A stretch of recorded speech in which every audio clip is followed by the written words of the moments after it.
We begin today's show in Egypt, where state media is reporting authorities have issued an official order to detain ousted President Mohamed Morsi. This is the first update on Morsi's status, who's been held incommunicado since he was forced from office July 3rd.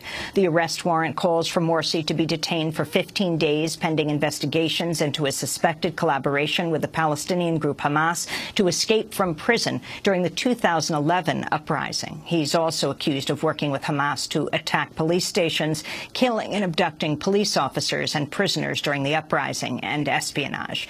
Senior Brotherhood leader Issam El-Arian responded by condemning the arrest warrant.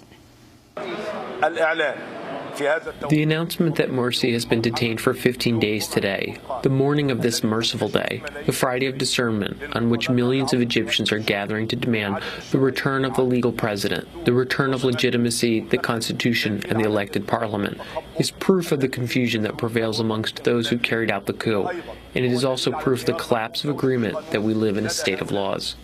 Meanwhile, Hamas spokesperson Sami Abu Zuhri responded to the allegations against Morsi in a statement to the outlet Middle East Online, saying, quote, "This is a dangerous development, which confirms that the current powers in Egypt are giving up on national causes and even using these issues to deal with other parties, first among them the Palestinian cause," he said. The news comes as Egypt braces for major protests today in support of Army Chief General Abdel Fattah al-Sisi. The Army's top general has called for people to demonstrate in support of a military crackdown on what he called violence and potential terrorism. We can go now directly to Cairo, where we're joined by Democracy Now! Correspondent Sharif Abdel-Quddus. Sharif, can you respond to these latest developments? First, Morsi being detained. I mean, he has been in detention, is that right? Right. He's been held incommunicado by the military since July 3rd, when Abdel Fattah al-Sisi, the head of the armed forces, deposed him and overthrew him following that massive uprising on June 30th. There hasn't been any charges leveled against him. And then this morning, which is, it's a Friday morning, it's a vacation, it's a weekend, and the judiciary typically does not work on the weekends. We have this order coming down from a judge leveling the first kinds of any formal legal measure against him. And those were detention pending investigations into these accusations. Now, these accusations are very telling that they include, suspected collaboration with the Palestinian group Hamas to break out of prison. We have to remember that Morsi himself and other top Muslim Brotherhood leaders, as well as a number of activists, were rounded up in the first days of the January 25th uprising in 2011 and were held as political prisoners. And so the fact that, breaking out of prison during what was essentially a political detention is a charge, I think is very telling.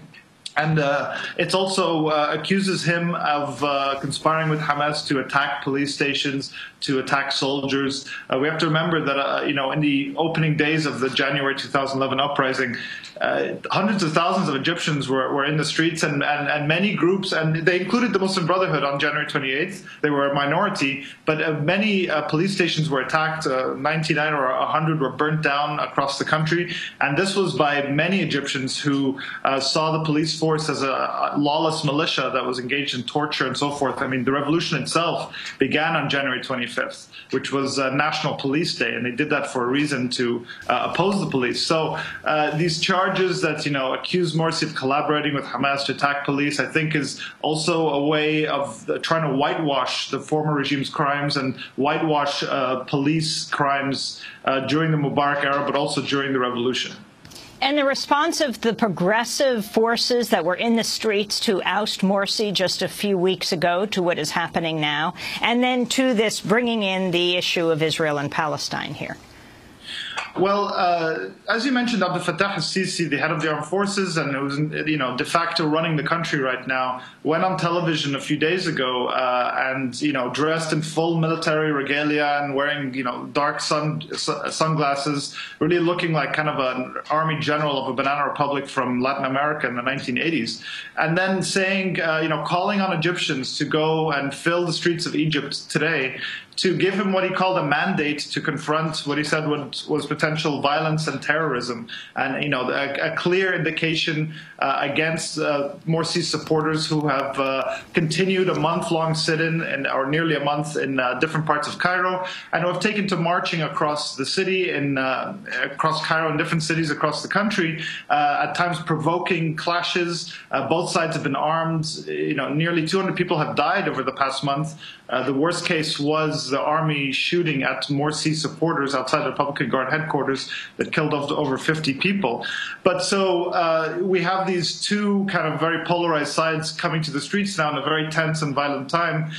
So we have members who support the military, supports the military's overthrow of Morsi, and that includes the National Salvation Front, that loose coalition of opposition groups. It's Mohammed al-Baradei himself, who's in the interim government, has not really spoken out against this.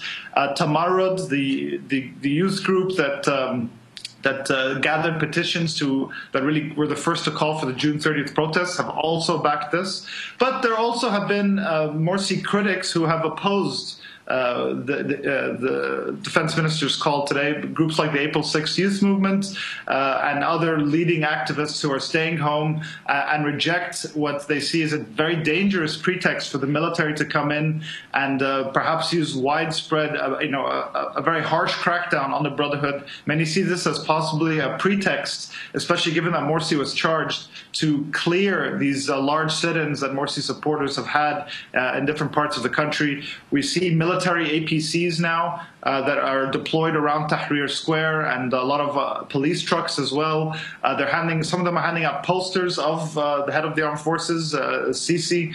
And we've also seen the media, the private media, which has been really towing the army line and really bolstering the army narrative, has decided, many of the channels, to cancel their entertainment series tonight. It's Ramadan, and after people break their fast, there's usually these very highly produced and highly watched drama TV series and different TV shows, and they've canceled all of those today to entice people to go out, to cover the rallies. So it's this kind of atmosphere that we're in, and there's I think a widespread fear of more violence with this many people on the streets, and the minister making these kind of provocative calls. Sharif, the Obama administration's delayed the planned delivery of 4 F-16 fighter jets to the Egyptian government. This marks the administration's first direct action in response to Mohamed Morsi's ouster earlier this month.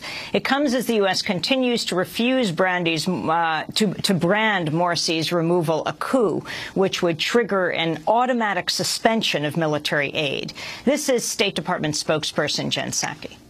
We do not believe that it would be in the best interest of the United States to immediately change all of our assistance to Egypt. We are reviewing our obligations under the law and are consulting with Congress about the way forward. Given the current situation in Egypt, we do not believe it is appropriate to move forward with the delivery of F-16s at this time. I also want to play a clip from Thursday's Senate Foreign Relations Committee hearing on the crisis in Egypt. Kentucky Republican Senator Rand Paul said U.S. law necessitates the suspension of aid. He's written legislation that would cut off aid to Egypt in the wake of Morsi's ouster. Our law says that when a coup occurs, the aid ends. So we can debate whether it's a good idea to end, and you're welcome to have opinions on whether it's a good idea to have aid or not to have aid, but the law is the law, and if we decide that we're above the law, it's very hard for us to be preaching to the rest of the world about having the rule of law. So I think this seriously undermines our standing in the world, and it seriously goes against anyone who claims that they're for the rule of law.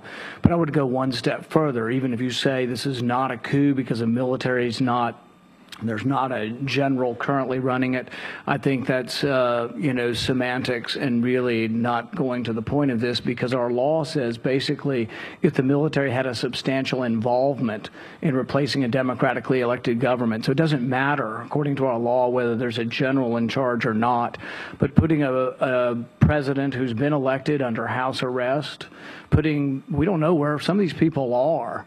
I mean, this is the definition of the kind of thing that we're supposedly opposed to. And I was no great fan of the Muslim Brotherhood. I wasn't for aiding the Muslim Brotherhood either.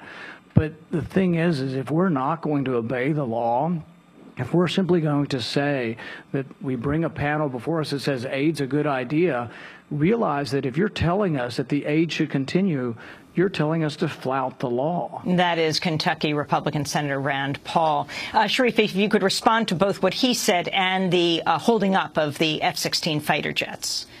Right. Well, apparently the Obama administration has determined now that it's not legally required to even determine whether a coup took place. An official was quoted in the New York Times today saying that the law does not require us to make a formal determination. So they are, skipping past the issue because, as you heard Congressman Rand Paul say, which is correct, that if the U.S. determines this to be a coup, then it automatically, by law, forces them to stop providing the more than $1.3 billion in annual aid that it's given. The Obama administration, in its first move and its first sign of any kind of displeasure with what is happening, has ordered the halt of these 4 F-16s.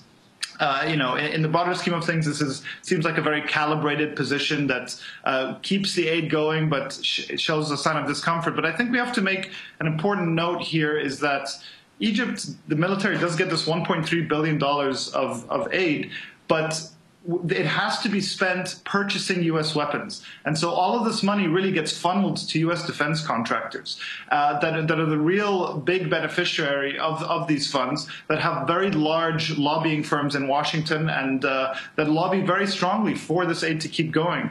And Egypt has more tanks than Latin America and Sub-Saharan Africa combined. We just keep buying this equipment and it's sitting in warehouses.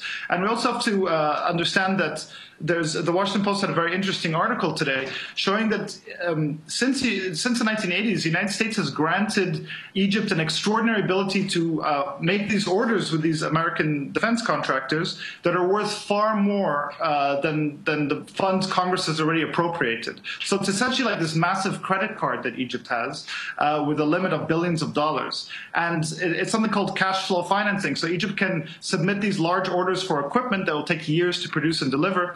And it's under the assumption that U.S. lawmakers will just continue funneling the aid. And so when you had lawmakers like Patrick Leahy, the senator from Vermont, trying to reassess U.S. aid to Egypt, they were stunned to learn how difficult it is to actually shut off this pipeline.